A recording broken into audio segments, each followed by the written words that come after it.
Olá pessoal, então vamos ter mais uma aula agora sobre engenharia de requisitos dentro da nossa disciplina de engenharia de software. Então, hoje nós vamos ver um pouco sobre aquele universo que a gente está começando a transitar para a computação dentro da engenharia de software. Geralmente quando a gente fala em engenharia de software, nós sempre relacionamos aquilo com codificação, eu vi que vocês gostam bastante disso, mas existe questão de projeto, teste, os elementos do plano organizacional, gestão. E tem entre fazer o que nós estamos acostumados, que vem a primeira nossa mente inicialmente sobre o que é desenvolvimento de software, existe um passo inicial aos processos técnicos, que é justamente a parte de como trazer aquilo que o nosso usuário quer para algo que nós, cientistas da computação, engenheiros de software, consigamos trabalhar. Então, esse é o nosso trabalho de hoje, estudar o que seria isso, a engenharia de requisitos. Primeiramente, temos que falar o que é requisitos. Requisitos, em termos bem simples, é uma restrição do interessado ou stakeholder, é o usuário, é o cliente, é quem vai utilizar o software. Tá? Então, é uma restrição do interessado quanto ao espaço do problema ou da solução. Tá? A gente fala sempre do problema, mas, na verdade, às vezes o nosso interessado também restringe a solução. Então, é isso. Isso pode se dar de várias formas. Pode ser uma funcionalidade que eu quero, pode ser uma adaptação contra o sistema que vai ser implantado, por exemplo, aquele que execute em dispositivos móveis, ou que talvez tenha uma restrição, tenha um interessado bem particular, que é a própria empresa que fabrica o software. Talvez eu queira, olha, eu quero fazer isso com o menor custo possível, dentro de 2 meses. O que a gente consegue fazer nesse sentido? Então, existem requisitos de várias formas. Então, tudo aquilo que acaba restringindo o nosso espaço do problema e da solução é um requisito de software. Então, principalmente, eles estão lá no nosso domínio do problema. No espaço do problema, lá com estão os requisitos definidos. E isso vai delimitar o que vamos ter disponível lá no nosso espaço da solução. E naturalmente, quando a gente fala de requisitos de software, a gente perceberá que eles são incompletos, mal formados, não são testáveis, são inconsistentes.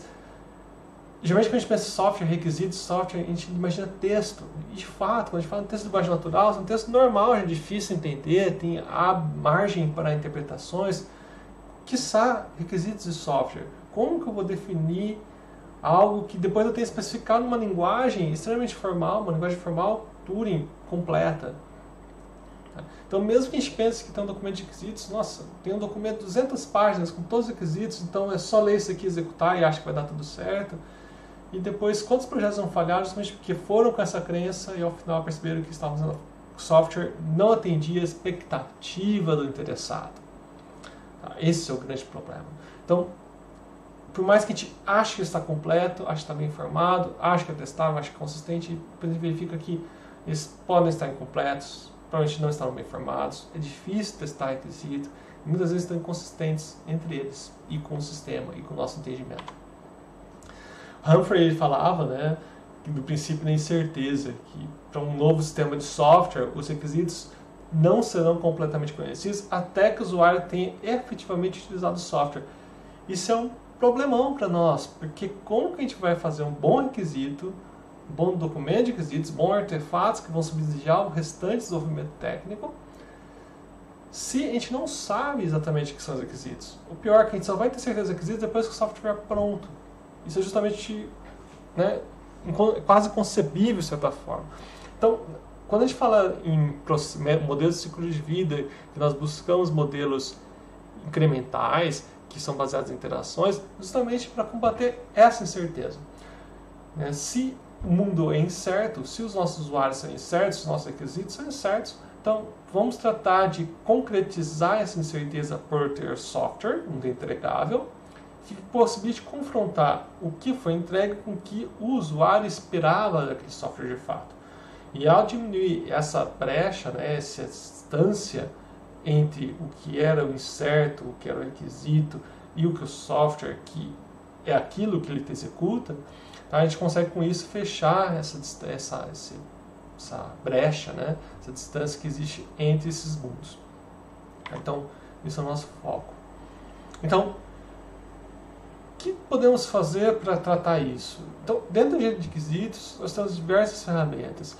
Na verdade, existe todo um arcabouço que, dentro de software, que é a nossa engenharia de requisitos, que se preocupa em como estudar, né, tratar esses problemas, objetivos do mundo real, essas funções e restrições relacionadas ao software.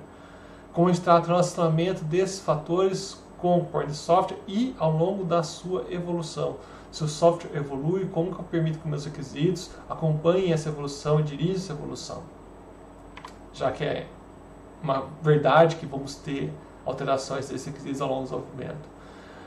Então, o que a gente faz aqui em engenharia de requisitos é um conjunto de práticas que nós sabemos que ao aplicar esse conjunto de práticas, a gente vai conseguir identificar requisitos mais facilmente, detectar problemas o mais cedo possível dentro dos requisitos, identificar restrições que talvez a gente só fosse descobrir lá na implementação, ou talvez lá no teste, de tal forma que a gente aumente a probabilidade de identificarmos o problema da forma correta, essas soluções, as restrições, as soluções, e de uma forma principalmente que facilite a comunicação com os interessados, com nossos desenvolvedores. É isso que nós queremos. Né? Não adianta fazer um documento que depois os nossos desenvolvedores não entendam, e também não adianta fazer um documento que os nossos desenvolvedores entendam e que o usuário não consiga entender. Então, dentro dos nossos desafios aqui, que a gente vê de requisitos, existe um permeia toda a engenharia de software, que é a questão de como decompor um sistema complexo e as restrições. Como a gente organiza isso? Tá? Não é trivial. Tá? Então, esse é um ponto também que nós atacaremos. E quando a gente fala em requisitos, então a gente busca então, organizar em um conjunto de atividades. Então, tipicamente, as atividades, né, se envolvem a licitação. A licitação de requisitos é aquele momento que você identifica seus interessados e obtém dados daqueles interessados, ou dos sistemas que são de interesse. A partir desse coletânea de dados, nós partimos então para análise, que agora eu quero ver, analisar aqueles dados e a partir dele extrair conhecimento que é útil para entender o domínio do problema. O domínio do problema é realmente muito complexo, eu vou querer reduzir e tornar uma forma mais sintética. Então, nisso a gente fala da modelagem. Então, técnicas de modelagem nos permitem, então, como que eu consigo enxergar melhor esse meu problema? Né? Como que eu consigo apresentar ele de uma forma mais concisa? E de nada, a gente pode até pensar que são os principais itens: listar, que é obter os dados, analisar e modelar. E essa modelagem é uma porta de entrada para o nosso desenvolvedor depois. Mas esses elementos depois eu tenho de comunicar. Comunicar para quem? Para o nosso desenvolvedor e comunicar de volta para o nosso interessado, para o nosso cliente, para o nosso usuário final. Inevitavelmente eu vou ter de negociar. A gente vai perceber que o usuário sempre quer, os requisitos que nós usamos do software são infinitos, e obviamente nós não temos recursos infinitos para implementar um software. Então a gente tem que negociar o que vai ser feito, como vai ser feito, quais são as restrições e, naturalmente, evolução, porque nós sabemos que isso que o processo de software é naturalmente interativo, os requisitos vão evoluir a compreensão ao longo do processo de desenvolvimento. Então, como que eu mantenho isso? Como que eu rastreio os requisitos para o software? Como rastreio o software para os requisitos? Né? Cada código implementado para o requisito, cada item no modelo, cada caso de teste e vice-versa. Então, se a gente pegar esse ciclo aqui, né, então se a gente pega, nós temos os interessados, nossos usuários, nossos clientes, eles vão expressar, a gente vai licitar, vai obter o que eles querem, o que eles precisam. Não necessariamente são a mesma coisa, às vezes eles precisam, eles têm algumas expectativas que eles não sabem expressar e nós temos de certa forma, angariar, né, conseguir extrair isso deles ou ajudá-los a expor melhor aquilo que eles efetivamente esperam no nosso software. Com esses wants and needs, então a gente consegue então definir o problema e afiná-lo, que daí tem a questão de análise e modelagem. Desse momento, de ter uma definição do problema e afinamento, eu vou ter o que é o problema, o problem statement. Eu também tenho um conjunto de restrições. Você lembra que lá eu falei que requisitos são restrições? Então, eu vou ter que os requisitos na forma de restrições, que vão dar o seu documento de requisitos, ou o artefato que vai ser utilizado como requisitos para o nosso restante de desenvolvimento. E nesse momento eu tenho o que foi modelado, né, aquele conhecimento estruturado. eu vou estar numa forma adequada para comunicação com nossos interessados, nossos desenvolvedores, eu vou ter trabalhado com negociação com os desenvolvedores e com os interessados e evolução. E dentro desse escopo, a gente retoma aqui a 1207, que fala então sobre nossos processos de engenharia de software, e aqui especialmente os processos técnicos. E aqui a gente retoma 3 especificamente, que é o processo de análise de negócio ou de missão, os processos de definição dos requisitos do ponto de vista do interessado e o processo de definição dos requisitos de software. Tá? Então, só brevemente, o que é cada um deles, né, nesses 3 processos. Então, quando a gente fala de processo de análise de processo de negócio, o que nós queremos tratar imagina que eu comecei agora, vou desenvolver o meu software. A primeira coisa tem que ter um entendimento amplo do negócio que se trata, aquele software, né, que o software vai tratar. É natural que o meu desenvolvedor tenha de aprender um pouco sobre o que se trata o negócio, e também é natural que quem está interessado, ele tenha a noção de que o negócio dele vai ser afetado pelo software. O software não veio apenas para automatizar alguma coisa que já existia, ele veio transformar um processo de negócio que existia. Então eu preciso então definir esse problema, preciso caracterizá-lo, avaliar possíveis soluções. E aqui eu não estou falando de uma solução tipo, nossa, isso aqui vai ser usar uma classe X orientada a objeto. Não.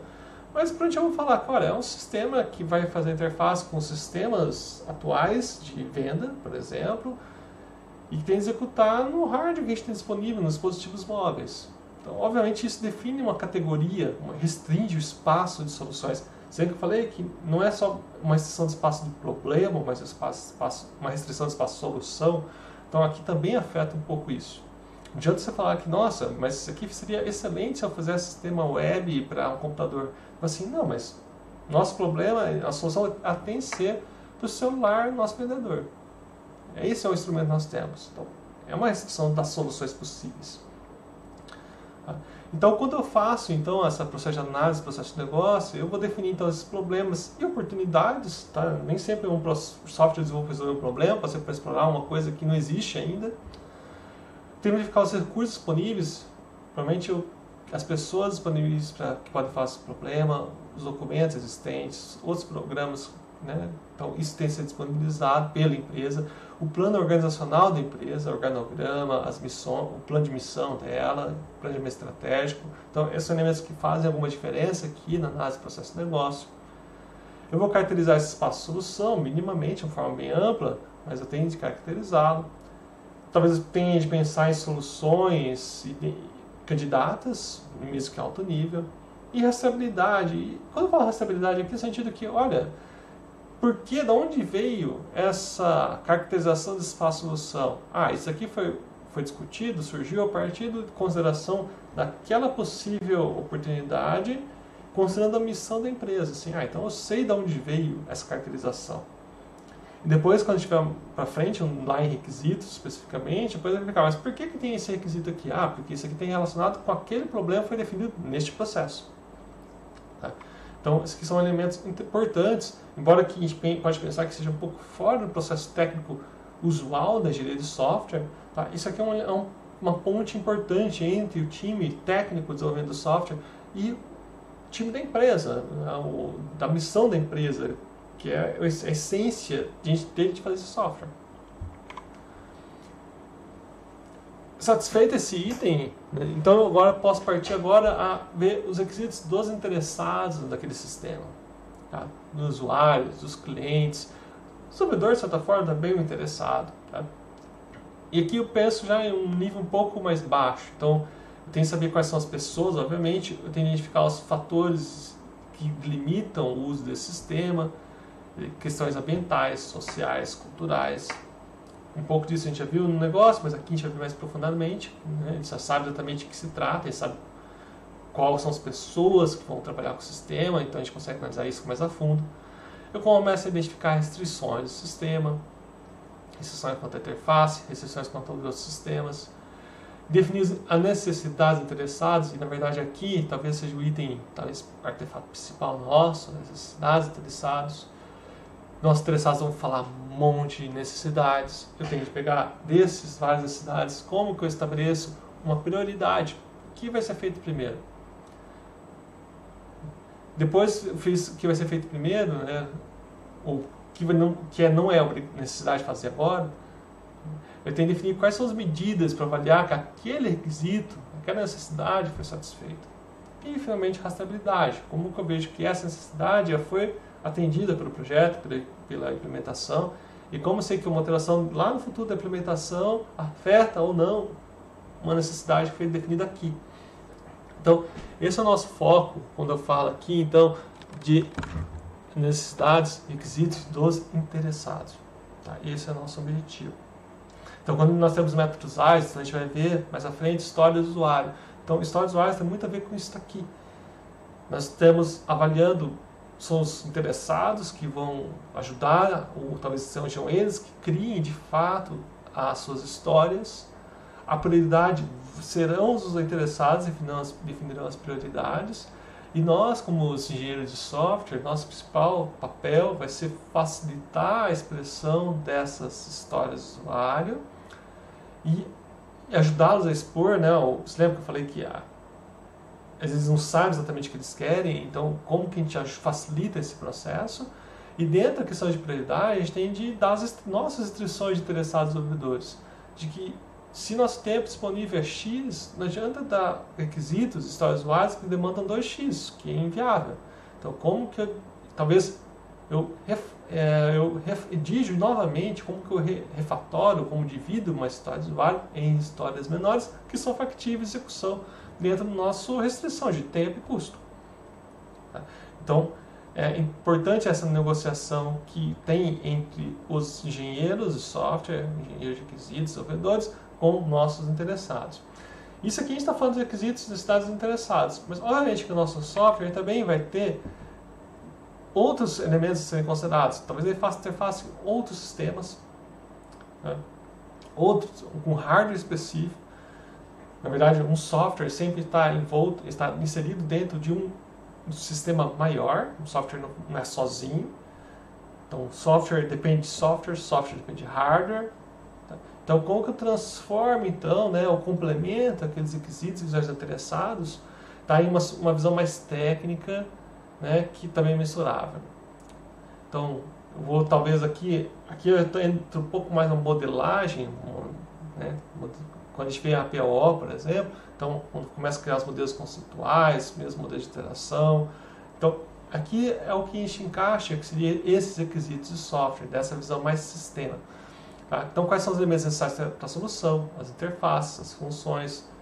Né? Vou usar o microserviço. Ótimo, então vou ter que definir essas interfaces aqui. Os requisitos do software em termos de funcionais e não funcionais. Talvez, não adianta falar que software tem que ser rápido. O que é rápido? É o tempo de resposta menor do que 100 milissegundos? Isso é mensurável, 100 milissegundos. Dizer que é rápido? Rápido não é mensurável. Tá? Então, ser capaz de expressar isso é um elemento importante quando eu falo de software, mas é possível. Definir medidas de desempenho, aceitação, né? Fazer as modelos de análise de requisitos e, novamente, rastreabilidade. Então, veja, vamos comparar um pouco aqui. Se aqui eu tinha uma ideia do problema e da necessidade, da oportunidade, isso alinhado com a missão da empresa, no segundo momento eu tenho não a empresa em si, mas alguns interessados da empresa que conseguem identificar melhor os seus requisitos e priorizar quais são os requisitos importantes. E nesse terceiro momento eu tenho um nível mais baixo, que agora é uma visão mais da engenharia, de como, na verdade, os requisitos são apresentados com relação a... Né, aqui eu estou pensando em módulos já, então eu consigo dividir exatamente quais são as coisas a serem implementadas. Né? Eu não sei a solução exata, mas eu tenho uma ideia de que seria. Eu devo ser capaz de estabelecer maneiras de avaliar se aquele requisito foi satisfeito ou não. Eu não chego nesse patamar exatamente aqui. Né? Eu sei que eu consigo até definir teste de aceitação quando eu falo de interessado, sabendo que, olha, quando eu conseguir isso, eu sei que eu vou conseguir executar tal ação, eu vou ter satisfeito esse meu interesse, mas aqui eu consigo realmente medir e automatizar essa medição. Tá? Talvez aqui seja essa questão, aqui é um momento que eu consigo automatizar esse teste de aceitação. E para automatizar a aceitação, realmente eu tenho geralmente pensar uma coisa mais quantitativa. Tá? Não é algo que o meu usuário vai dizer que está funcionando, é algo que eu consigo executar como um artefato de engenharia, e ao executar isso eu verifico se aquilo lá é aceito ou não. É claro que isso não é um sinônimo de que o meu usuário vai aceitar aquela funcionalidade, vai validar. Mas isso aqui é um bom preceito de que, se isso aqui funcionar, existe uma chance que o usuário aceite. Tá? Se eu não passo os requisitos estabelecidos aqui, as instruções que estabeleci aqui, que eu pude analisá-las, vai ser com o usuário depois, né, que é muito mais exigente que a gente, que vai ser aceito. Tá? Então a gente tem esses 3 níveis aqui quando nós falamos de requisitos. E veja, embora sejam 3 processos distintos, isso não significa que são 3 momentos distintos dentro de engenharia de software. Tá? Eu consigo, né, se a gente pensar no Scrum, quando a gente vai definir as histórias do usuário, um workshop para a criação da história do usuário, isso aqui de certa forma une numa única atividade esses três processos. Tá? Então a gente contempla esses 3 conjuntos de atividades dentro de uma única momento, uma única cerimônia de um método ágil como o Scrum. Bom, em relação às técnicas específicas, nós temos algumas técnicas, nós não veremos todas. A gente vai trabalhar história do usuário, caso de uso, mas além de história do usuário, caso de uso, nós também temos ponto de vista. O ponto de vista ele contempla as diferentes perspectivas que os nossos interessados têm. Então, eu tenho o usuário final, e tenho vários tipos de usuário final, eu vou ter a empresa, eu vou ter o desenvolvedor.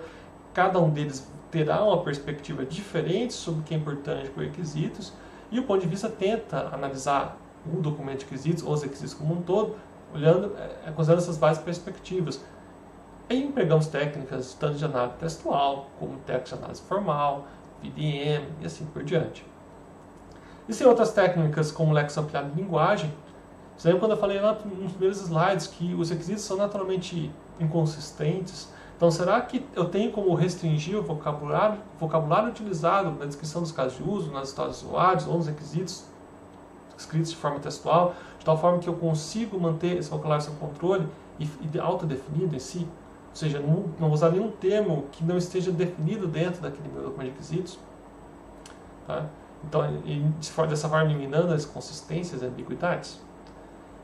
Também posso ter engenharia de requisitos orientadas a objetivos, com método e estrela, por exemplo. Então, eu defino metas, e essas metas têm metas que são, digamos, antagonistas. Tá? Então, da mesma forma que eu tenho uma meta do sistema ser utilizável, talvez eu tenha uma outra meta que só tem que ser utilizável, mas ao mesmo tempo eu tenho que ser capaz de ser barato, não depender de interfaces sofisticadas, ou então tem que ser seguro.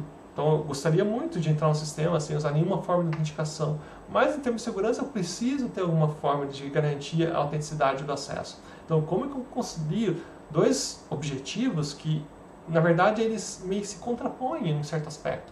Então, como que eu observo isso? Então, quando eu falo de engenharia de requisitos orientada a objetivos, é nesse âmbito que eu posso trabalhar. Tá? Então, é isso. Então, na próxima aula, no nosso próximo vídeo, trabalharemos então com história do usuário.